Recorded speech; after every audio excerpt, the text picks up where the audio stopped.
¿Qué tal, oyentes? Espero que se encuentren bien. Aquí el señor Williams. Empezamos con varias historias reales enviadas desde un pueblito de Poza Rica, en México. Mi nombre es Raúl, y quiero contarles algo que ocurrió en mi familia hace ya varios años. Me lo contó mi abuelo Andrés, quien tuvo una experiencia tan extraña que hasta el día de hoy no puede explicarla por completo. Aunque sucedió hace unos 17 años, cada vez que lo relata, se le quiebra la voz y le brillan los ojos, como si lo reviviera en carne propia.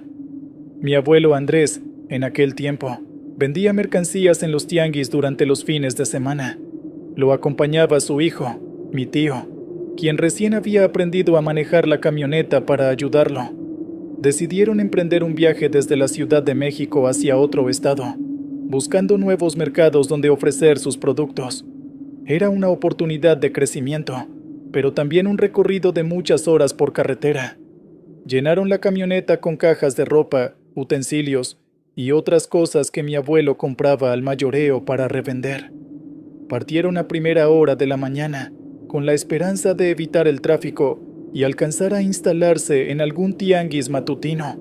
Hasta donde sé, el viaje transcurrió con normalidad al principio. Platicaban sobre los planes de expansión del negocio, de cuánto deseaban que creciera la clientela, y hasta hacían bromas sobre el cansancio que implicaba vivir del comercio ambulante. Pero una pequeña distracción al volante fue suficiente para cambiarlo todo. Mi abuelo cuenta que, de pronto, escuchó un golpe seco, como si hubiesen rozado algo con la defensa. Cuando se dio cuenta, la camioneta chocó con la barra de contención a una velocidad considerable. Dice que el impacto fue tan fuerte que no recuerda el momento exacto del choque. Todo se volvió confuso, entre crujidos de metal y el violento sacudón de la cabina. Mi tío, el hijo de mi abuelo, perdió el control un segundo, y en ese parpadeo, el vehículo se estrelló contra la valla. La camioneta dio un giro y quedó con la parte frontal destrozada. Entre golpes y sacudidas, se activaron los seguros de las puertas, evitando que salieran expulsados, pero el choque se sintió como si el mundo se detuviera. Lo siguiente que relata mi abuelo es que todo se volvió oscuridad. No sabe cuánto tiempo permaneció así, inconsciente. Mi tío, por su parte, tampoco tiene clara la cronología exacta, pero sí recuerda el terror de despertar en medio de la carretera, todavía aturdido y con un zumbido en los oídos. En cuanto pudo enfocar la vista, mi tío buscó desesperado a mi abuelo. Lo encontró inclinado sobre el volante, sin responder. Lleno de pánico, se liberó del cinturón de seguridad y revisó los signos vitales de mi abuelo. Cuenta que lo llamó por su nombre, lo sacudió con fuerza, pero mi abuelo no reaccionaba. En su mente se instaló la idea de que había fallecido.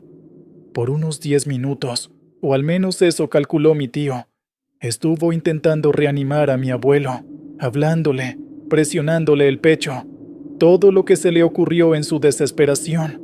Sentía que el tiempo se volvía interminable y que cada segundo contaba para salvarlo, si todavía había esperanza. Finalmente, recordó que debía llamar a la ambulancia. Con las manos temblorosas sacó su teléfono, pero la señal era mala y le tomó varios intentos establecer comunicación. Cuando al fin logró contactar a emergencias, gritó la ubicación con voz temblorosa y pidió auxilio urgente. Después cargó a mi abuelo, que seguía inconsciente, y lo llevó a la orilla de la carretera. Lo tapó con una cobija que habían llevado para cubrir la mercancía, con la intención de mantenerlo abrigado, esperando que no empeorara su estado. Mi tío no sabe decir cuánto tiempo pasó mientras esperaban. El shock le nublaba la percepción. Podían ser 20 minutos o una hora. De repente, divisó las luces de la ambulancia, que se acercó con sirena intermitente y personal de emergencia, listo para actuar. Aquí es donde la historia da un giro que mi abuelo nunca pudo explicarse. Él cuenta que, de pronto, se vio a sí mismo en la escena, como si fuera un espectador invisible. Y no solo eso. Afirma que ayudó en todo el procedimiento de auxilio, como si fuera un voluntario o un paramédico más. Según mi abuelo, vio cómo llegaba la ambulancia y atendía al herido, que, en su sorpresa, era él mismo. Observaba a los paramédicos moverse rápido, colocar el cuerpo en la camilla, estabilizarlo con mascarilla de oxígeno y medir sus signos vitales. Y mi abuelo jura que colaboró, sosteniendo el suero, sujetando una linterna y brindando espacio para las maniobras. Dice que se subió a la ambulancia junto a ellos, contemplando en todo momento cómo el herido, o sea, él mismo, se debatía entre la vida y la muerte. Lo más increíble es que sintió un apego enorme por ese hombre tendido en la camilla, como si lo uniera un lazo indescriptible, y vio cómo los paramédicos hacían todo lo posible para mantenerlo estable. Durante el trayecto al hospital, mi abuelo se mantuvo cerca, intentando ser útil. Sentía la adrenalina correrle por el cuerpo, y al mismo tiempo, un vacío extraño, como si no estuviera del todo allí. Al llegar al hospital, los paramédicos bajaron la camilla y trasladaron al herido a urgencias. Mi abuelo asegura que lo siguió, dispuesto a continuar ayudando. En cierto punto, una enfermera quiso detenerlo, creyendo que era un familiar. Ironías de la situación, pues era él mismo, y lo llevó aparte para que los médicos pudieran obrar con rapidez. Fue entonces cuando notó que algo raro ocurría. La enfermera lo agarraba del brazo, le hablaba, pero de repente sintió un vahido. Asegura que en un abrir y cerrar de ojos, despertó en una cama de hospital, conectado a sondas y aparatos para medir sus signos vitales. Se encontraba aturdido, dolorido, pero con la conciencia del todo lo que había presenciado momentos antes. Miró sus brazos, donde tenía vías intravenosas, y se percató de que era él el herido. Se quedó mudo al comprender que quizás su ayuda a los paramédicos fue un suceso fuera de lo normal. Fue como si hubiera tenido una experiencia fuera de su cuerpo, una especie de desdoblamiento o de vivencia cercana a la muerte.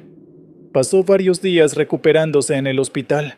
Mi tío, quien había resultado con heridas menores, y otros familiares lo visitaron con preocupación. Cuando mi abuelo les contó lo que había sentido en la ambulancia y en la sala de urgencias, muchos no supieron qué decirle. Algunos creyeron que deliraba por el golpe en la cabeza o los sedantes. Otros, en especial mi abuela, se quedaron en silencio, sin descartar que hubiese tenido una experiencia espiritual. Lo cierto es que, una vez que pudo salir del hospital, mi abuelo no volvió a ser el mismo. Se le notaba más reflexivo, más consciente de la fragilidad de la vida, pero, sobre todo, cargaba con la incredulidad de no saber cómo explicar aquello que vivió. Varias veces me repitió: «Mira, Raúl, yo vi y sentí todo. Estaba ahí con ellos, en la ambulancia, viendo cómo me atendían. ¿Cómo es posible?». Hasta el día de hoy, no haya una respuesta clara. La ciencia podría llamarlo alucinación postraumática o experiencia cercana a la muerte. En la familia, cada cual lo interpreta a su manera. Algunos piensan que Dios le concedió una segunda oportunidad, otros que su espíritu se rehusaba a aceptar que estaba al borde de morir, y por eso acompañó a los paramédicos como un testigo incorpóreo. Lo más intrigante es que mi abuelo se recuperó pese a las fracturas y lesiones internas que presentaba. Los doctores dijeron que era un milagro que hubiera salido tan bien librado. Mi tío, por su parte, batalló con la culpa de haber ocasionado el choque por un descuido, aunque mi abuelo siempre lo disculpó, asegurando que fue un accidente sin mala intención. En la actualidad, mi abuelo sigue vendiendo algunas cosas en los tianguis, pero con menos frecuencia. Cada vez que pasa por la carretera donde ocurrió el siniestro, siente un nudo en el estómago. No olvida la imagen de la ambulancia, las maniobras de emergencia y ese momento en el que despertó dentro de sí, reconociéndose como el propio herido. A veces bromea con que se volvió su propio paramédico, pero se le nota la nostalgia en la mirada. Por mi parte, Desde que me contó esta historia, empecé a creer que hay sucesos que se salen de toda explicación convencional. He escuchado otras anécdotas de gente que asegura haber flotado sobre su cuerpo o haber visto la escena de un accidente desde afuera, pero nunca había tenido un testimonio tan cercano y tan preciso como el de mi abuelo. Él lo cuenta con tal detalle que es difícil no creerle, más allá de que uno se muestre escéptico. Me queda la impresión de que, cuando la vida pende de un hilo, pueden suceder cosas que trascienden la lógica. Mi abuelo dice que no teme a la muerte desde aquel día, pues sintió una paz extraña al saberse, en cierto modo, desprendido de su cuerpo. Pero también le quedó la certeza de que quería regresar, que todavía no era su hora. Su ayuda a los paramédicos, según su propia explicación, fue como aferrarse a la existencia, negarse a fallecer sin intentarlo todo. Al final, esta historia queda con un aire misterioso. Nadie supo por qué mi abuelo vio y sintió lo que sintió. Tal vez sea un recordatorio de que, en el fragor de un accidente, la mente y el alma pueden tomar caminos insospechados. Cuando me lo contó, me dijo: Raúl, lo que sea que pase en este mundo, nunca subestimes la fuerza de la vida y del amor que uno siente por los suyos, porque si a mí me mantuvo con un pie aquí, fue pensar en mi familia, y mira, aquí sigo. Al fin y al cabo, cada uno sacará sus propias conclusiones. Lo cierto es que mi abuelo Andrés experimentó algo que lo marcó para siempre, y aunque él mismo no encuentra las palabras exactas para describirlo, se aferra a la idea de que ese día, entre el golpe de la camioneta y el cuarto de urgencias, comprendió lo valiosa que es cada respiración. Tal vez no sea una historia de terror convencional, pero sí un relato sobre lo inexplicable, algo que nos deja viendo la realidad con ojos diferentes. Así concluyo, esperando que la historia de mi abuelo les deje esa sensación de que, más allá de lo que creemos entender, la vida, y quién sabe si la muerte, guarda recovecos imposibles de descifrar. En lo personal, cada vez que salgo a la carretera, recuerdo sus palabras y conduzco con un poco más de cuidado, sabiendo que, en un segundo, todo puede cambiar.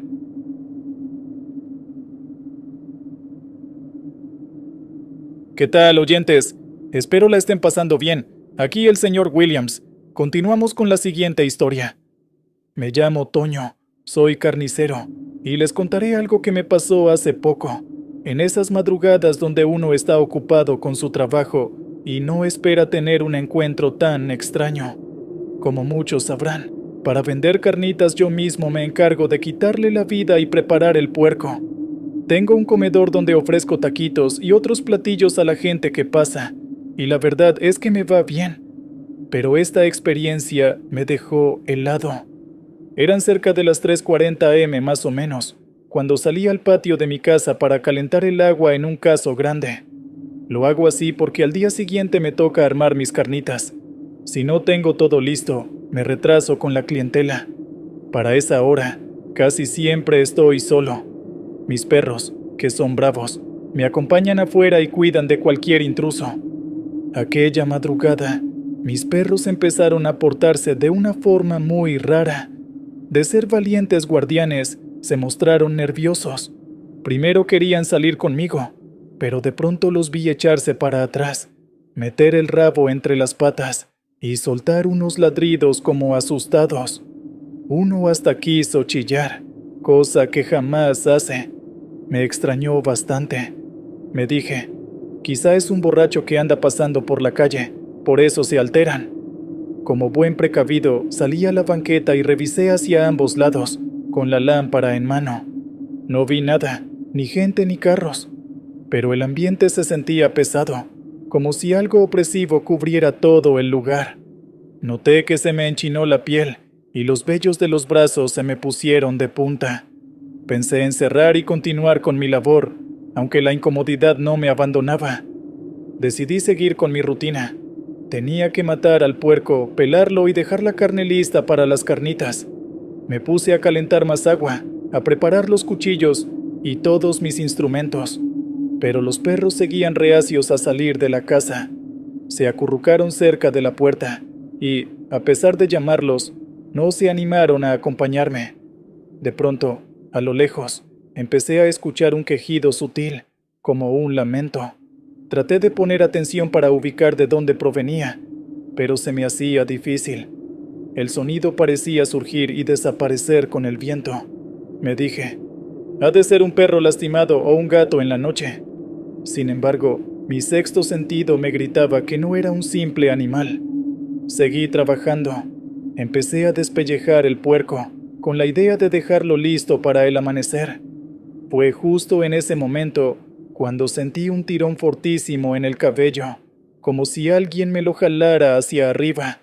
Solté un grito, me tambaleé y casi dejo caer el cuchillo. Al voltear, no había nadie. El corral lucía oscuro, apenas iluminado por una lámpara que tengo en la pared. Mi corazón latía a 1000 por hora. Me quedé un rato paralizado, intentando entender qué pasaba. Miré a mi alrededor y todo seguía igual de silencioso, excepto por mis perros que soltaban uno que otro gemido asustado dentro de la casa.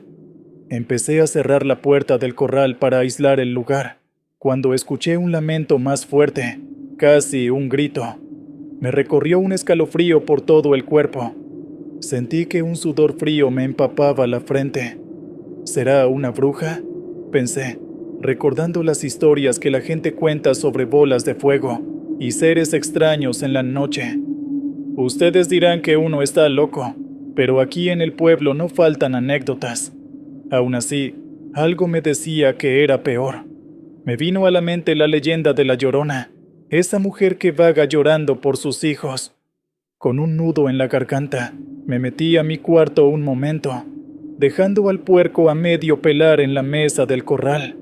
No quería ver nada, no quería escuchar nada, pero al mismo tiempo debía cuidar el puerco para que mis perros no lo destrozaran. Y es que, si el animal quedaba arruinado, iba a perder la venta del día siguiente. Esperé un rato en mi cuarto, sentado en la orilla de la cama, con los oídos alerta. Los perros no dejaban de jadear nerviosos, y aunque la idea de la Llorona me parecía descabellada, no tenía otra explicación para lo que pasaba. Al cabo de unos minutos, la curiosidad y la responsabilidad pudieron más. Salí nuevamente, a paso lento, para ver si todo seguía igual. El quejido no se escuchaba, pero sentía una vibra muy cargada, como si alguien o algo se hubiera marchado hace poco. Revisé el puerco. Allí seguía, a medio pelar, con el agua caliente todavía humeando en la olla. Me quedé afuera cuidando que mis perros, asustados y todo, no se atrevieran a destrozar la carne. Ni loco pensaba continuar con el proceso de pelado en ese instante. Tenía la mano temblorosa y el susto me había quitado el valor. Por lo general, a esa hora yo ya habría terminado de preparar la carne, pero la situación me hizo retrasarme. Así que, con un ojo al puerco y otro al patio, me senté en un banco cercano a la puerta. Me quedé velando hasta que amaneció, sin querer regresar al corral para retomar la tarea. Cada ruido que oía, cada leve crujido del portón, me hacía pensar que el lamento volvería. A la mañana siguiente, ya con los primeros rayos de sol, la atmósfera parecía más tranquila. Mis perros salieron con cautela, pero ya no estaban tan alterados. Me armé de valor para terminar lo que había dejado a medias, aunque por supuesto, ya había perdido un tiempo valioso para las ventas. Me consolé pensando que más vale perder un poco de dinero que exponerme a algo que no comprendo. Esa fue la noche más extraña que he vivido en mi oficio. Jamás, ni antes ni después, he sentido un jalón de cabello tan real, ni he escuchado un lamento tan desgarrador a esas horas. Cuando se lo conté a algunos conocidos, me dijeron que probablemente era la Llorona pasando cerca. Otros, que a lo mejor se trataba de una bruja rondando el corral, por el olor de la sangre del puerco. No lo sé con certeza. Lo único que tengo claro es que los perros presintieron algo mucho antes que yo. pues ellos se mostraron reacios a salir, y esa madrugada dejó en mi memoria un miedo que todavía me sacude de vez en cuando. Sigo siendo carnicero, y no puedo dejar de trabajar por un susto, pero de hoy en adelante tomo mis precauciones. Rezo un Padre Nuestro antes de iniciar mi labor, y mantengo un buen foco encendido para no quedar en penumbras. No sé si ustedes crean en la Llorona, en las brujas o en algún ser del más allá, pero yo, al menos, viví una experiencia que me cuesta explicar. Y así termina mi relato.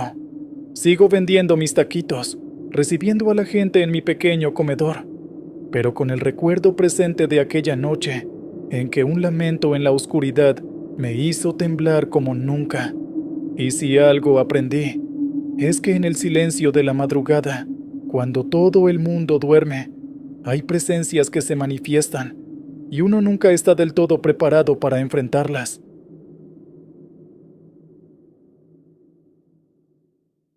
Estoy seguro de que todos los que están escuchando este podcast han pasado por momentos en los que la vida les cambia el rumbo de la noche a la mañana. A mí me sucedió hace unos meses, cuando perdí a mi esposa en un accidente automovilístico. Mi nombre es Héctor y llevo 15 años siendo trailero, recorriendo las carreteras de México de punta a punta, durmiendo a ratos en estaciones de servicio y a ratos en moteles de paso. Nunca tuve miedo de la soledad que implica este oficio, pero desde la muerte de mi mujer, la cabina de mi tráiler se ha convertido en mi refugio. Manejar me ayuda a sentirme vivo, aunque el dolor me acompañe a todas partes. Siempre pensé que mis viajes terminarían por sanar las heridas de mi corazón, pero, como les voy a contar, lo que sucedió en uno de mis últimos recorridos hizo que todo se pusiera de cabeza. Todo comenzó cuando regresaba a casa después de una larga jornada de trabajo. Había transportado materiales de construcción a lo largo de la región norte y me dirigía a mi hogar con la intención de descansar un par de días antes de tomar otra ruta. Aunque mi rutina se repetía día con día, esa noche sentí algo extraño en el ambiente. ¿Nunca les ha pasado que de pronto, en medio de la carretera, sienten que algo o alguien los observa? Una pesadez en el aire, una sensación de que cada kilómetro que avanzan los lleva a un desenlace funesto. Pues bien, justo esa noche sentí esa incomodidad. No sabía si era mi imaginación, tal vez influida por la tristeza de haber perdido a mi esposa. Ella se llamaba Verónica, era arqueóloga e investigaba todo tipo de temas, desde códices prehispánicos hasta símbolos esotéricos que aparecían en las paredes de ciertos cerros o construcciones antiguas. Desde que Verónica falleció, mi casa se sintió vacía, pero en los últimos días, no solo se sentía vacía, sino extraña. Oía ruidos a medianoche, crujidos en las paredes y puertas que se abrían sin motivo. Atribuí todo eso a la tensión y al insomnio que me causaba su ausencia, hasta que, en una tarde de limpieza, hallé entre sus cosas un viejo cuaderno lleno de anotaciones que hablaban de rituales antiguos, palabras incomprensibles y símbolos que jamás había visto. Ahí inició mi primera sospecha de que quizá mi esposa había estado metida en algo más oscuro de lo que yo imaginaba. Aquella noche lluviosa, mientras enfocaba mis luces en la recta final que me llevaba a casa, noté que un camión se mantenía demasiado cerca de mí, siguiéndome de forma peligrosa. Al principio pensé que tal vez el conductor quería rebasar y no encontraba el momento oportuno, pero al ver cómo se pegaba a mi defensa trasera y luego intentaba forzarme a orillarme, comprendí que se trataba de algo diferente. La mercancía que transportaba, piezas industriales no muy valiosas, no justificaba un ataque de asalto, pero aún así, tuve la certeza de que esas personas pretendían robarme o hacerme daño. Para intentar calmarme, puse la radio y bajé un poco la velocidad, a fin de ver si el camión me rebasaba por la izquierda, pero en lugar de eso, se mantuvo en paralelo. Al voltear por la ventana, Distinguí unas figuras a bordo que me hacían señas nada amigables con las manos. En más de una ocasión se acercaron tanto que temí que rozaran mi tráiler y provocaran un choque. Hubo un momento en que el camino se volvió solitario y sin alumbrado público. Debía atravesar un tramo boscoso, lleno de curvas cerradas. Fue cuando comprendí lo vulnerables que estamos los traileros en rutas poco transitadas. De pronto, sentí un golpe en la parte lateral de mi caja. El camión que me acechaba había maniobrado para obligarme a detenerme. Con el corazón a 1000 por hora, aferré el volante y traté de conservar la estabilidad. Finalmente, en una curva pronunciada, me vi forzado a frenar para no volcar. Paré el tráiler a la orilla y apagué el motor. El camión se colocó tras de mí, con sus luces altas encendidas, deslumbrándome. Sabía que, si intentaba huir, podrían dañarme las llantas o algo peor. Bajé con cautela para enfrentar a quienes me amenazaban. 2 hombres y una mujer saltaron de la cabina del camión. Vestían ropa negra y portaban cadenas y bates, algo que uno podría esperar de asaltantes cualquiera. Pero lo que me puso la piel de gallina fue notar unos símbolos grabados en las puertas y en el cofre de su vehículo. Eran trazos circulares, con líneas que convergían en formas retorcidas, y letras que parecían derivadas de un alfabeto antiguo. Tardé un segundo en reconocerlos, pero ahí estaban, idénticos a los que había visto en el cuaderno de Verónica. Un escalofrío me recorrió. Recordé las horas en que ella se encerraba en su despacho, estudiando mapas y libros polvorientos, regresando siempre con más y más anotaciones sobre energías ocultas. Me había dicho, en su momento, que estaba investigando rituales de brujería, aunque lo atribuía a su afán de recolectar información histórica y folclórica para un artículo académico.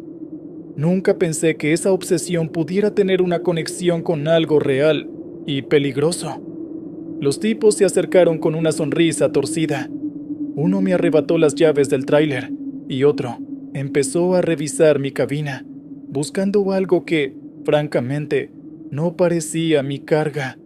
Noté que sus miradas se dirigían a mi anillo de bodas, que aún porto, y la mujer me preguntó, con una voz extrañamente dulce, por mi esposa. «¿Tanto la amas que sigues usando el anillo?», me soltó con burla. Ese comentario se sintió como un puñetazo emocional. ¿Cómo sabían de mi esposa? ¿De qué manera tenían información sobre ella o sobre mí? Me quedé en silencio, buscando la forma de salir de esa situación. No recuerdo el instante exacto, pero la adrenalina me impulsó a aprovechar un descuido. Uno de ellos se distrajo revisando la guantera de mi tráiler, tal vez buscando ese cuaderno o algo que supusieran que yo llevaba. Logré escabullirme por el lado del copiloto y empujé a la mujer que me bloqueaba el paso. Corrí hacia la parte trasera del camión y, aunque no fue un movimiento muy heroico, bastó para salir de su alcance. Desde lejos, oí sus gritos airados. Subí a mi tráiler a toda prisa, giré la llave de repuesto que siempre llevo oculta bajo el asiento y encendí el motor antes de que pudieran reaccionar. Un volantazo brusco me permitió esquivar el camión de ellos y dejar atrás ese tramo maldito. Manejé con el pulso acelerado, sin atreverme a mirar por los espejos, hasta que alcancé la siguiente gasolinera. Al llegar, pedí ayuda a la policía local, pero tardaron horas en presentarse. Cuando finalmente vinieron y recorrimos la zona, ya no había señales de ese camión ni de esas personas. No dejaban huellas evidentes, salvo unas marcas de neumáticos y, por supuesto, los símbolos que aún se veían grabados a fuego en sus puertas, en la foto que logré tomar de lejos. Los oficiales me tomaron la declaración, pero al notar los símbolos, se miraron entre ellos con incredulidad. Imaginé que pensaban que yo estaba alucinando, o que había metido mi propia historia sobrenatural. Después de esa noche, no volví a ver a los agresores en las rutas, pero cada vez que pasaba por ese tramo, sentía un hormigueo en la nuca, como si me observaran. Para aclarar el asunto, Me armé de valor y hurgué con más detalle en las pertenencias de Verónica. Ahí hallé referencias directas a un grupo que mezclaba prácticas satánicas con algún tipo de rito ancestral. Noté su firma en algunas hojas, junto con otras firmas que no reconocí. Empezaron a encajar las piezas. ¿Habría mi esposa pertenecido a esa secta en secreto? Confrontar esa idea me resultó desgarrador. Nuestra relación siempre fue cariñosa, aunque en los últimos años nos distanciamos un poco debido a mis ausencias prolongadas en la carretera. ¿Habrá sido en ese lapso que entró a un círculo de brujería? Las dudas me carcomían, y en mi mente surgía la imagen de esos desconocidos en la carretera, buscando algo más que mi carga. Tal vez su propósito era recuperar los apuntes de Verónica, o algo relacionado con el supuesto poder que ella investigaba. ¿O era mi propio dolor, mi energía de luto, lo que pretendían?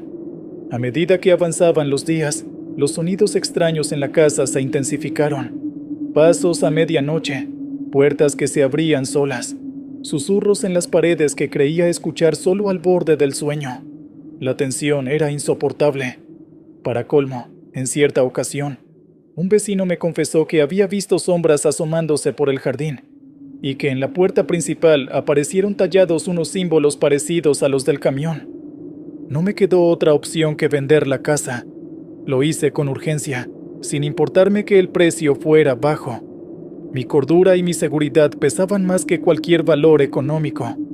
Me mudé a otro estado, buscando una ruta y un domicilio nuevos, donde pudiera retomar mi oficio sin esos fantasmas pisándome los talones. Fue doloroso dejar atrás todos los recuerdos de mi esposa, nuestro hogar y la vida que habíamos construido, pero entender que ella quizá tuvo un lado oscuro que jamás me confesó, y que ese legado seguía tras de mí, me convenció de que lo mejor era cortar por lo sano. Sí, sigo siendo trailero, y a veces extraño mi antigua rutina, pero cada vez que, por encargo, tengo que atravesar el estado donde ocurrió todo, lo hago esquivando ese tramo de carretera. Prefiero manejar kilómetros de más antes que arriesgarme a sentir otra vez esas miradas clavadas en mi espalda. Más de una vez, en paradas nocturnas, juro que he visto el contorno de un camión oscuro, estacionado a lo lejos, con luces apagadas y símbolos en las puertas. Podría ser mi imaginación desbocada, producto de la culpa y la incertidumbre, o podría ser la misma gente, esperando el momento para atraparme de nuevo. De lo que sí estoy seguro es de que hay cosas que no entiendo, y prefiero no entender. Cada ruta que tomo me da la oportunidad de dejar atrás los terrores y concentrarme en mantener mi tráiler en marcha. Puede que un día, más adelante, encuentre las respuestas sobre el papel de Verónica en esa secta satánica y los motivos exactos de sus investigaciones. Pero, por ahora, prefiero aligerar mi mente y centrarme en avanzar. Los fantasmas del pasado seguirán rondando, claro está. Llevo su recuerdo tatuado en el corazón, y, aunque ya no viva en esa casa repleta de fenómenos extraños, sé que el miedo a volver a encontrarme con aquellos símbolos y con la sombra de lo que nunca supe de mi esposa no desaparecerá fácilmente. Aún así, mientras sostengo el volante y miro el horizonte, encuentro un fugaz consuelo en el ronroneo del motor y en la certeza de que, en la carretera, uno siempre puede seguir adelante, aunque los demonios nos persigan de cerca.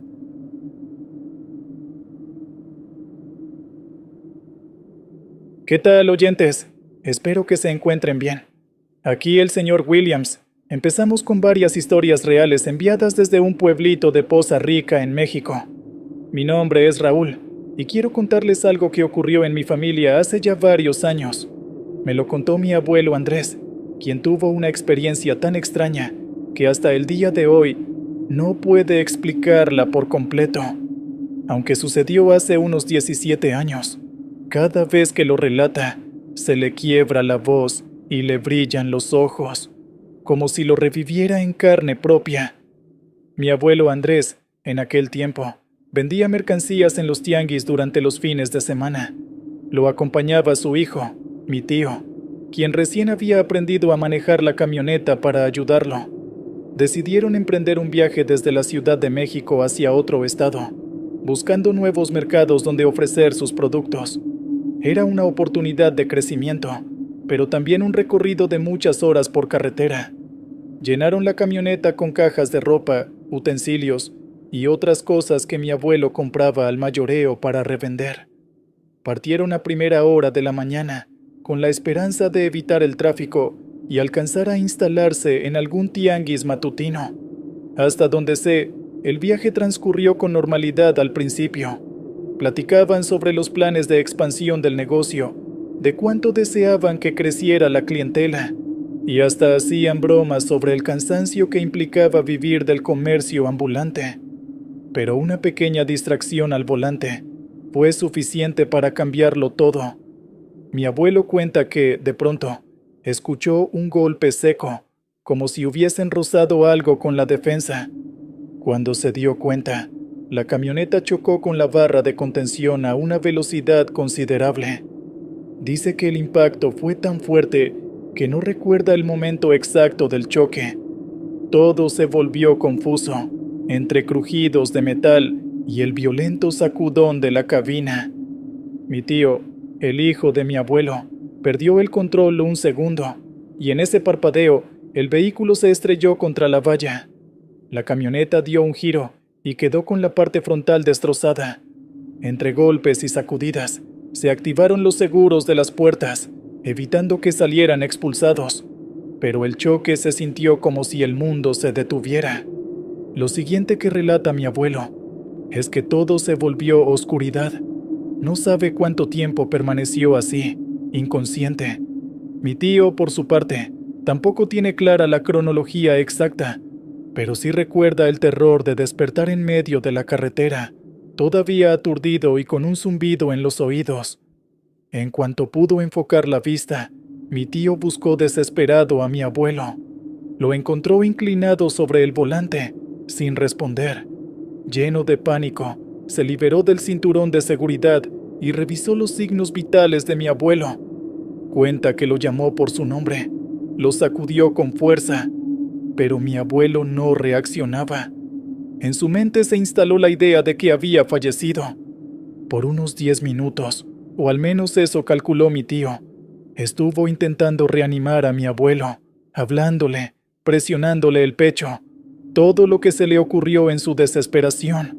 Sentía que el tiempo se volvía interminable y que cada segundo contaba para salvarlo, si todavía había esperanza. Finalmente, recordó que debía llamar a la ambulancia. Con las manos temblorosas sacó su teléfono, pero la señal era mala y le tomó varios intentos establecer comunicación. Cuando al fin logró contactar a emergencias, gritó la ubicación con voz temblorosa y pidió auxilio urgente. Después cargó a mi abuelo, que seguía inconsciente, y lo llevó a la orilla de la carretera. Lo tapó con una cobija que habían llevado para cubrir la mercancía, con la intención de mantenerlo abrigado, esperando que no empeorara su estado. Mi tío no sabe decir cuánto tiempo pasó mientras esperaban. El shock le nublaba la percepción. Podían ser 20 minutos o una hora. De repente, divisó las luces de la ambulancia, que se acercó con sirena intermitente y personal de emergencia, listo para actuar. Aquí es donde la historia da un giro que mi abuelo nunca pudo explicarse. Él cuenta que, de pronto, se vio a sí mismo en la escena, como si fuera un espectador invisible. Y no solo eso.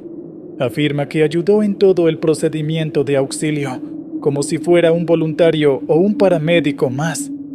Según mi abuelo, vio cómo llegaba la ambulancia y atendía al herido, que, en su sorpresa, era él mismo.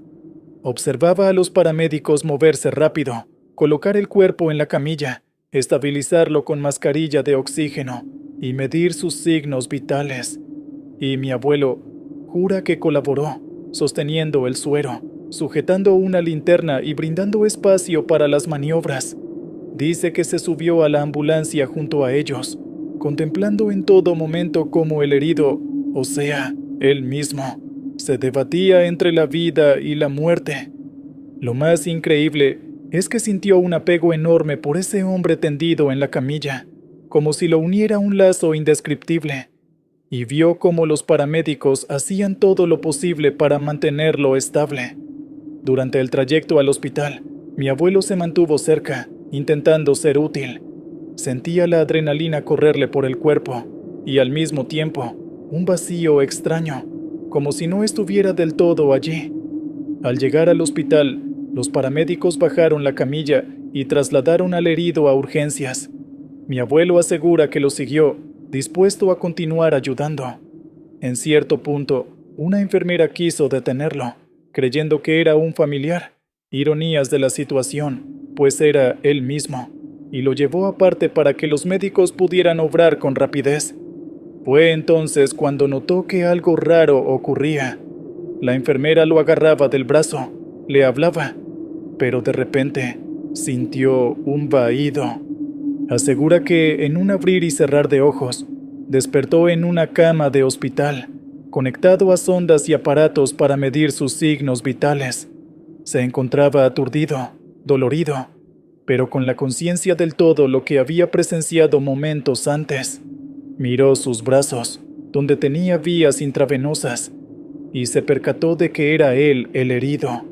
Se quedó mudo al comprender que quizás su ayuda a los paramédicos fue un suceso fuera de lo normal. Fue como si hubiera tenido una experiencia fuera de su cuerpo, una especie de desdoblamiento o de vivencia cercana a la muerte. Pasó varios días recuperándose en el hospital. Mi tío, quien había resultado con heridas menores, y otros familiares lo visitaron con preocupación. Cuando mi abuelo les contó lo que había sentido en la ambulancia y en la sala de urgencias, muchos no supieron qué decirle. Algunos creyeron que deliraba por el golpe en la cabeza o los sedantes. Otros, en especial mi abuela, se quedaron en silencio, sin descartar que hubiese tenido una experiencia espiritual. Lo cierto es que, una vez que pudo salir del hospital, mi abuelo no volvió a ser el mismo.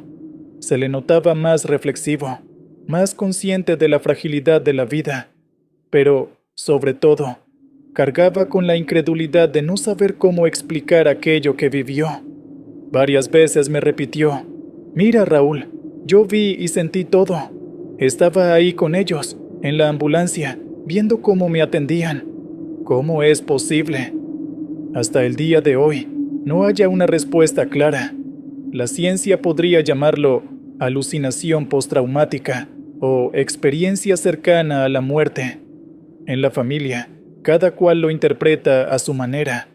Algunos piensan que Dios le concedió una segunda oportunidad, otros que su espíritu se rehusaba a aceptar que estaba al borde de morir, y por eso acompañó a los paramédicos como un testigo incorpóreo. Lo más intrigante es que mi abuelo se recuperó pese a las fracturas y lesiones internas que presentaba. Los doctores dijeron que era un milagro que hubiera salido tan bien librado. Mi tío, por su parte, batalló con la culpa de haber ocasionado el choque por un descuido, aunque mi abuelo siempre lo disculpó, asegurando que fue un accidente sin mala intención. En la actualidad, mi abuelo sigue vendiendo algunas cosas en los tianguis, pero con menos frecuencia. Cada vez que pasa por la carretera donde ocurrió el siniestro, siente un nudo en el estómago. No olvida la imagen de la ambulancia, las maniobras de emergencia y ese momento en el que despertó dentro de sí, reconociéndose como el propio herido. A veces bromea con que se volvió su propio paramédico, pero se le nota la nostalgia en la mirada. Por mi parte, desde que me contó esta historia, empecé a creer que hay sucesos que se salen de toda explicación convencional. He escuchado otras anécdotas de gente que asegura haber flotado sobre su cuerpo o haber visto la escena de un accidente desde afuera, pero nunca había tenido un testimonio tan cercano y tan preciso como el de mi abuelo. Él lo cuenta con tal detalle que es difícil no creerle, más allá de que uno se muestre escéptico. Me queda la impresión de que, cuando la vida pende de un hilo, pueden suceder cosas que trascienden la lógica.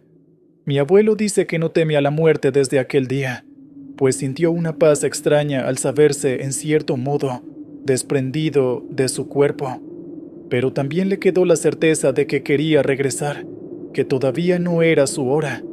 Su ayuda a los paramédicos, según su propia explicación, fue como aferrarse a la existencia, negarse a fallecer sin intentarlo todo. Al final, esta historia queda con un aire misterioso. Nadie supo por qué mi abuelo vio y sintió lo que sintió. Tal vez sea un recordatorio de que, en el fragor de un accidente, la mente y el alma pueden tomar caminos insospechados.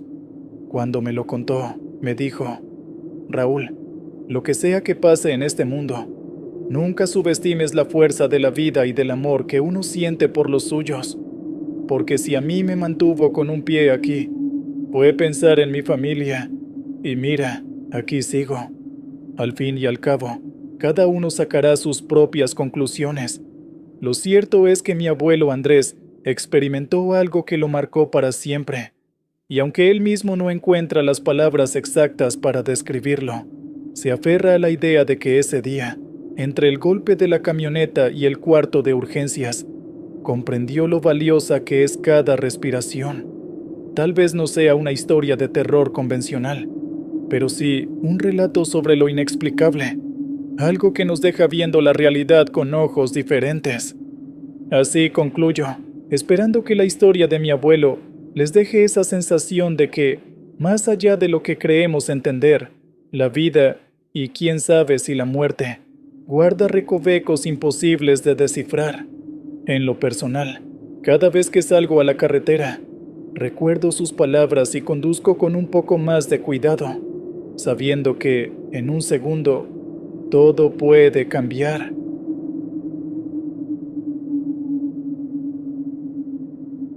¿Qué tal, oyentes? Espero la estén pasando bien.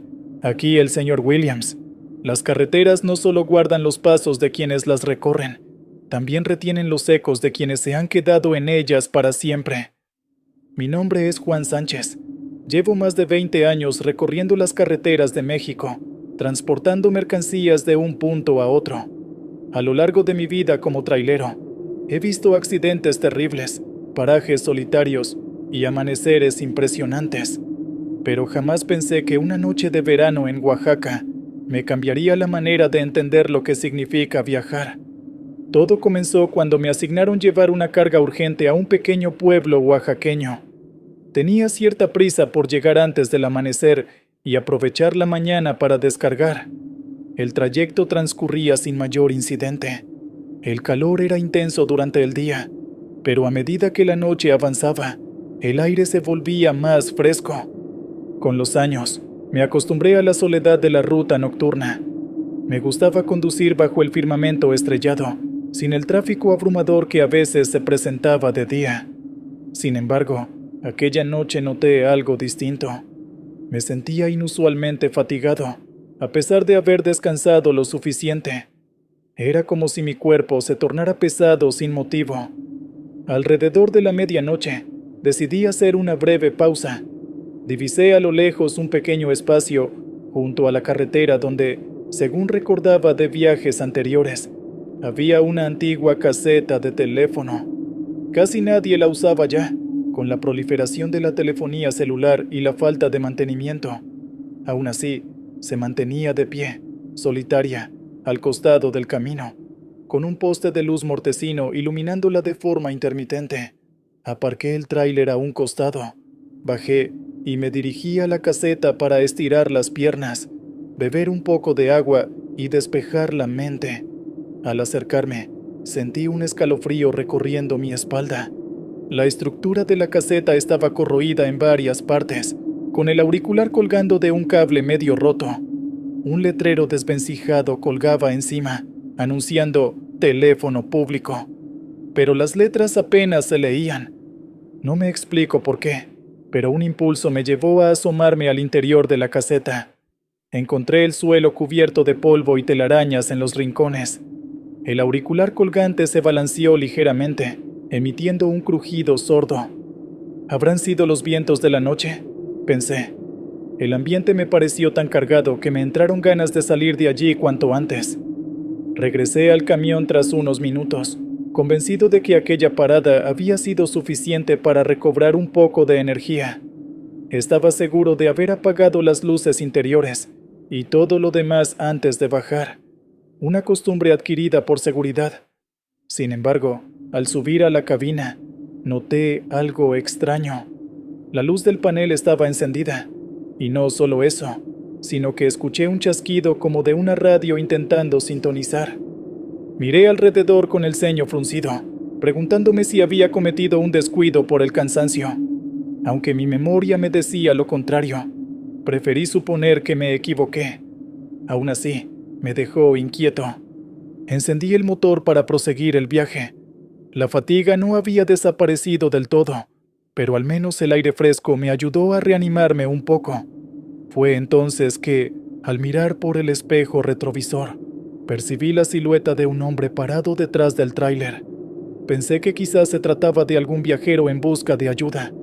Giré la cabeza rápidamente, bajando la ventana para llamarlo, pero no había nadie allí. Mi corazón palpitó con fuerza. Volví a mirar al espejo, creyendo que la silueta podría moverse, pero todo se veía oscuro y desierto.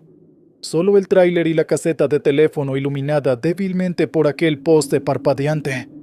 El murmullo nocturno de grillos y el lejano rugir del viento en los matorrales acompañaban mi desconcierto. Respiré hondo, intentando calmarme. Solo es mi imaginación, me repetí. Sin embargo, mis manos seguían temblando mientras sostenían el volante. Para colmo, de repente las luces del camión comenzaron a parpadear. El tablero titiló 2 o 3 veces, y el motor dio un salto como si fuera a apagarse.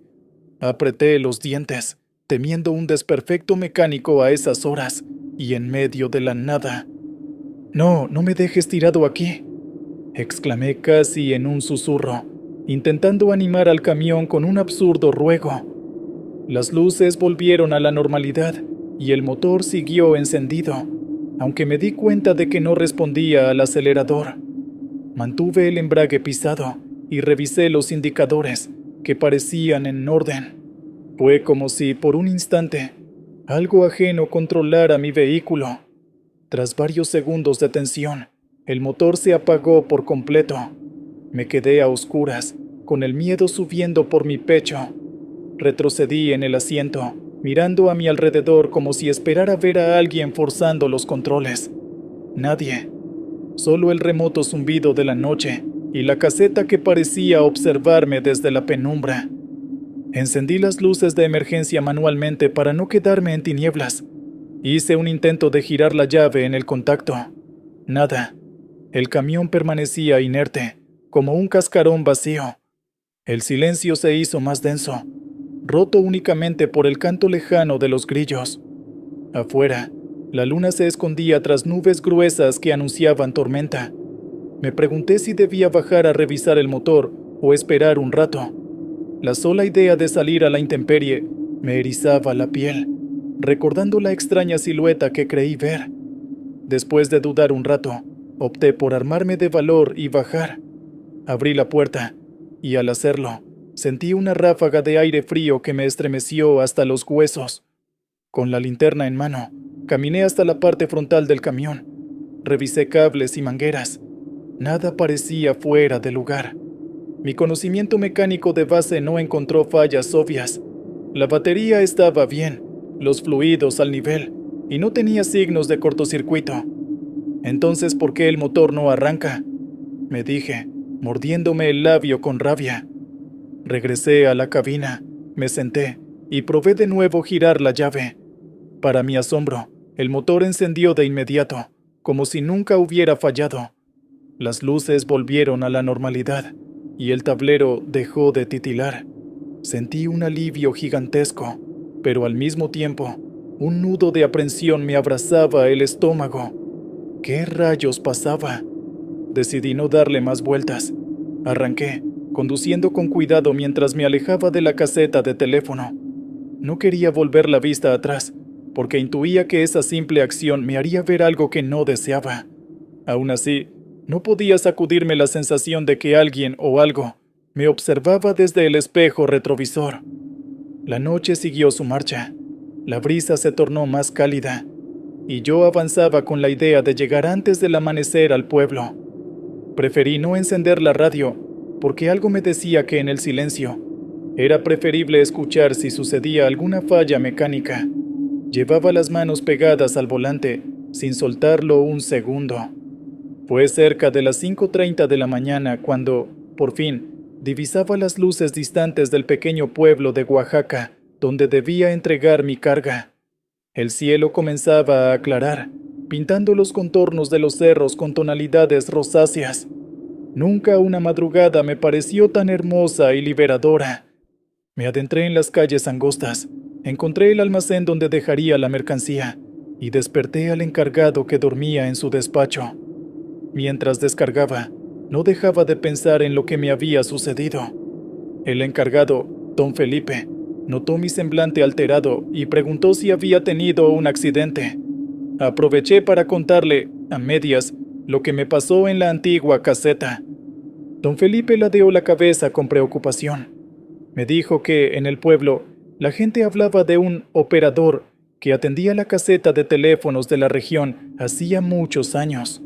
Él recibía llamadas de emergencia, conectaba líneas y auxiliaba a los viajeros. Al parecer, hubo un accidente en aquel tramo.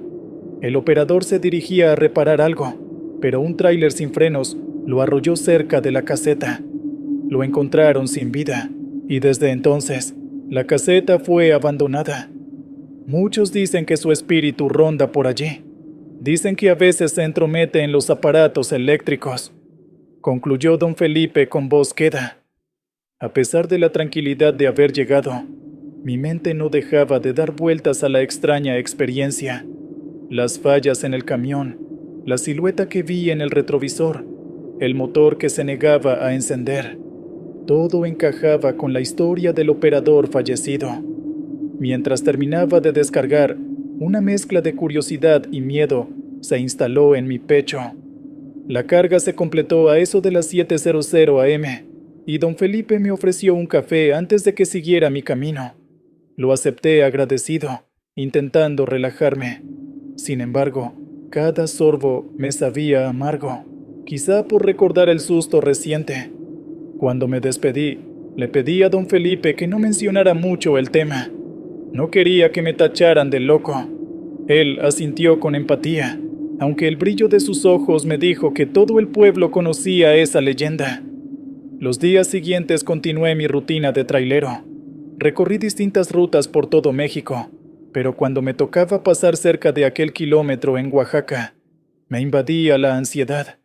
No podía evitar recordar la caseta vieja y aquel suceso. A veces, en el espejo retrovisor, me parecía ver una sombra fugaz, como la de un hombre de pie mirando mi camión. Cada vez que volteaba, no había nada. Poco a poco, la historia se propagó entre mis compañeros y surgieron rumores de que no era el único que había vivido algo similar. Otros traileros hablaron de fallas inexplicables en la misma zona, luces que parpadeaban, radios que se encendían solas o sombras corriendo junto a la carretera. La coincidencia era siempre la misma, la proximidad a la caseta abandonada. Un par de semanas después, volví a recibir una encomienda rumbo a aquel pueblo de Oaxaca. Admito que lo dudé, mas mi deber y la paga me empujaron a aceptar. Me armé de valor y decidí viajar de día, con la esperanza de no toparme con nada sobrenatural. Sin embargo, varias circunstancias se interpusieron, y terminé demorándome. De nuevo, me encontré rodando por la zona cerca de las 11 de la noche. Al aproximarme al tramo de la caseta, noté que la fatiga empezaba a invadirme otra vez. Me prometí no detenerme bajo ninguna circunstancia, así mi cuerpo me lo exigiera. Oía mi corazón latir con fuerza, mientras el parabrisas reflejaba la luna menguante. Cuando distinguí la silueta de la caseta, apreté los labios y traté de ignorarla. Pasé de largo con el acelerador constante. Para mi alivio, no sucedió nada especial. No hubo fallas en el motor, ni parpadeos de luces. Pero justo cuando respiraba hondo, pensando que todo estaba en orden, sentí un golpe seco en la parte trasera de la cabina. Fue como si alguien hubiera lanzado una piedra o golpeado la carrocería. Me dieron ganas de frenar, pero el instinto de supervivencia pudo más y seguí mi marcha sin parar. El golpe no se repitió. Al llegar otra vez al pueblo, ya de madrugada, revisé la parte trasera del camión. No encontré abolladuras ni huellas. Nada. Fue como si solo el sonido existiera. Desde entonces, cada vez que mi ruta me obliga a cruzar ese kilómetro donde yace la caseta, no puedo sacudir la sensación de que alguien camina detrás de mi tráiler o manipula el tablero desde algún plano invisible. No lo comento mucho para evitar que me tachen de supersticioso, pero muchos colegas traileros afirman haber vivido cosas similares. He llegado a la conclusión de que, en las carreteras, se entretejen historias de quienes quedaron atrapados en un accidente, un suceso trágico o un giro fatal del destino. Tal vez el antiguo operador siga ahí, velando por su trabajo inconcluso o esperando asistencia que nunca llegó. Tal vez sea un eco energético, un residuo de la vida que tuvo. No lo sé con certeza, solo sé lo que viví en carne propia. Gracias por escuchar mi relato. Y no olviden mi reflexión inicial. Las carreteras no solo guardan los pasos de quienes las recorren, también retienen los ecos de quienes se han quedado en ellas para siempre. Cada vez que enciendo el motor para un nuevo viaje, llevo conmigo la experiencia de aquella noche de verano en Oaxaca, cuando un fantasma, o lo que fuera, alteró mi vehículo y me recordó que, en este mundo, hay fuerzas que no se explican con la lógica habitual.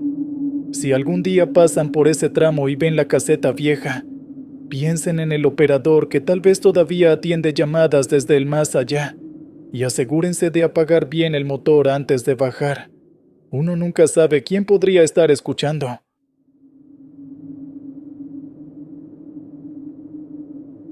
¿Qué tal, oyentes? Espero la estén pasando bien. Aquí el señor Williams.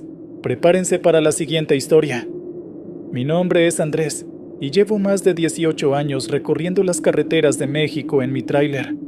Hoy quiero compartirles algo que me sucedió hace poco, cuando todavía lidiaba con la peor pérdida de mi vida.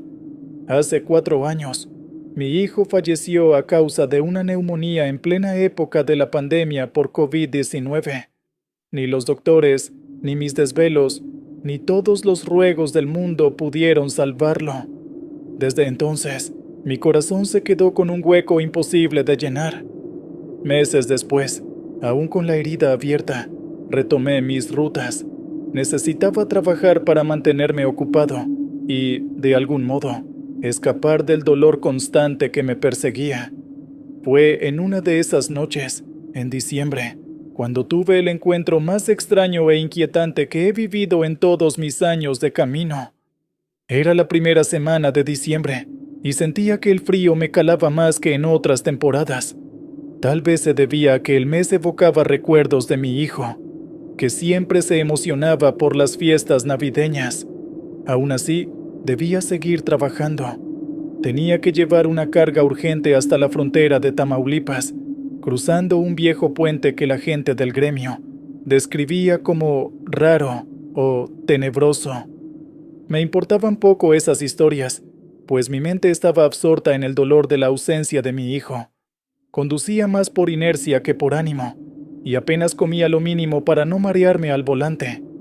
Aquella noche en particular, la carretera lucía tranquila, ni asaltos, ni accidentes a la vista. Sin embargo, la atmósfera me parecía distinta. El cielo estaba opaco, y la luna se ocultaba tras densas nubes. Puse la radio a bajo volumen, intentando distraer mi mente que, por momentos, volvía a la imagen de mi pequeño en sus últimos días de hospital. A eso de las 3 de la mañana, alcancé el tramo que me llevaría al viejo puente de Tamaulipas. Mis colegas traileros siempre decían que el gobierno quería cerrarlo, pero no lo hacían por falta de rutas alternas. Es un paso estrecho, con barandales oxidados y un asfalto agrietado que cruje bajo el peso de los vehículos. No puedo decir que le temiera al puente, pero había escuchado tantas anécdotas de sucesos extraños por allí. gente que veía sombras o sentía presencias. Con el alma rota por la partida de mi hijo, poco me importaba algún supuesto fantasma. Mi único miedo real era la soledad que sentía cada vez que terminaba un trayecto. Aún así, cuando lo tuve frente a mí, noté que el ambiente se ponía más frío, como si la temperatura hubiera bajado varios grados de golpe. Abrí un poco la ventana para que entrara aire fresco, deseando despejar mis pensamientos. Comencé a cruzar el puente a una velocidad moderada. No quería arriesgarme con un camino tan desgastado. Fue entonces que lo vi. Algo se movía al costado de la carretera. Al principio pensé que sería un perro o un coyote, pero pronto distinguí una forma humana, como una sombra que corría paralela a mi tráiler. No podía ser una persona a esa velocidad, a menos que fuese un atleta fuera de lo común. El vello de mis brazos se erizó al notar que, cuando yo aceleraba, la sombra mantenía la distancia, y si frenaba un poco, también lo hacía. Parecía acompañarme, pero sin acercarse ni alejarse. Tragué saliva y apreté el volante. La radio quedó en silencio estático, sin música ni voces. De pronto, mis pensamientos dejaron de centrarse en el recuerdo de mi hijo, pues el pánico empezó a dominarme. Me esforcé en pensar que era el cansancio y la tristeza acumulada, jugándome una mala pasada. Los médicos decían que la depresión podía causar alucinaciones o episodios de estrés muy fuertes, pero una parte de mí sentía que no era solo mi mente. Esa figura se distinguía claramente contra la luz intermitente de los reflectores. A mitad del puente, la sombra desapareció de golpe, como si hubiese dado un salto a otro plano. Sentí un alivio momentáneo, pero duró apenas un segundo. De pronto, experimenté una sensación gélida en la nuca y en los hombros, como si alguien hubiese entrado a la cabina. Fue entonces que sentí una mano fría apoyarse sobre mi hombro, un contacto tan real que grité y casi pierdo el control del volante. Intenté girar la cabeza, pero no había nadie allí. El asiento trasero y los costados del tráiler estaban tan vacíos como siempre. Sin embargo, el tacto continuaba, casi clavándose en mi piel, y yo empecé a hiperventilar. En ese instante, el motor del camión comenzó a dar tirones. Vi las luces del tablero parpadear y, poco a poco, el vehículo fue perdiendo potencia. Con una mezcla de terror y desesperación, me detuve en el centro del puente, un lugar donde solo las sombras y mi miedo eran compañía. «Por favor, no ahora», supliqué, casi sollozando, al pensar que quedarme varado aquí sería lo peor. Apagué y encendí el motor un par de veces, pero no respondía. Sentía las lágrimas acumularse en mis ojos, pensando en cuánta carga emocional llevaba encima. La pena por mi hijo, la urgencia de entregar la mercancía, y ahora esto, en un puente que parecía querer consumirme. Si él hubiese estado vivo, quizás me habría llamado al celular para consolarme, pero ya no estaba. De pronto, escuché un sollozo suave, como el de una mujer llorando en la noche. Me quedé inmóvil. Era un llanto que erizaba la piel, un lamento que parecía provenir de algún rincón de esa estructura herrumbrosa. Con la garganta seca, tomé mi linterna y bajé de la cabina. El silencio era tan denso que incluso mis pasos parecían retumbar. Me dirigí hacia la baranda, pensando que tal vez alguien necesitaba ayuda. El llanto se hizo más nítido, y a unos metros distinguí una silueta femenina. Sus hombros temblaban, y su cabello oscuro caía desordenado sobre su espalda. Quise preguntar si se encontraba bien, pero las palabras no salieron. Mi boca estaba seca de terror. Por un instante, recordé a mi hijo y sentí una punzada en el pecho que me dio valor. Di un paso hacia ella, y entonces la mujer alzó la cabeza ligeramente, aunque su rostro permaneció sumido en sombras. ¿Necesita ayuda?, logré articular con voz quebrada. La figura se sacudió con un gemido, y antes de que pudiera reaccionar, se desvaneció en el aire, como si el viento la hubiese dispersado. El eco de su llanto quedó rebotando entre las vigas de metal. Me quedé petrificado, con el corazón desbocado y un escalofrío recorriendo cada fibra de mi cuerpo. Cuando recobré un poco la calma, regresé tambaleándome a la cabina y giré la llave, rezando para que el motor respondiera. Sorprendentemente, encendió de inmediato, como si nunca hubiese fallado. En un impulso de supervivencia y pánico, aceleré para salir de allí sin mirar atrás. Al llegar al siguiente tramo de la carretera y ver luces de un poblado en el horizonte, sentí un alivio indescriptible. Aparqué en una pequeña estación de servicio, bajé del tráiler y me senté en el bordillo, temblando. Lloré por varios minutos, no solo por el miedo, sino porque el llanto de esa figura me recordaba el dolor que yo mismo sentía por mi hijo. Algo en mí decía que aquella alma sufriente, o lo que fuera, también cargaba con una pena que no encontraba descanso. Cuando, ya con la mañana encima, pregunté a unos lugareños acerca del viejo puente, me contaron que era escenario de varios accidentes y pérdidas trágicas. Nadie supo darme detalles de una mujer específica, pero muchos admitían haber sentido presencias. Desde esa noche, mi vida cambió de perspectiva. Aún con el vacío que dejó mi hijo y el dolor de no haber podido salvarlo, comprendí que hay otras pérdidas que se aferran a los caminos. Tal vez ese espíritu o energía se manifestaba buscando alivio, al igual que yo, que solo quería un poco de paz para mi corazón. No sé si volveré a pasar por ese puente. Probablemente sí, porque mi trabajo de trailero continúa, pero lo haré de día, si puedo, y llevaré conmigo la certeza de que en las carreteras de México, en sus puentes abandonados, en sus curvas solitarias, hay historias que trascienden lo lógico. He aprendido que no solo los vivos, sino también los que han partido, recorren esos rumbos infinitos. Al final, regresé con la carga entregada, un poco más de dinero para los gastos y una nueva cicatriz en mi alma ya herida. Sigo lidiando con la ausencia de mi hijo, pero cada vez que lo recuerdo, pienso en esa mujer llorando en la noche. Quizás ella también añora a alguien que se fue para no volver, atrapada en el instante de su propia desgracia.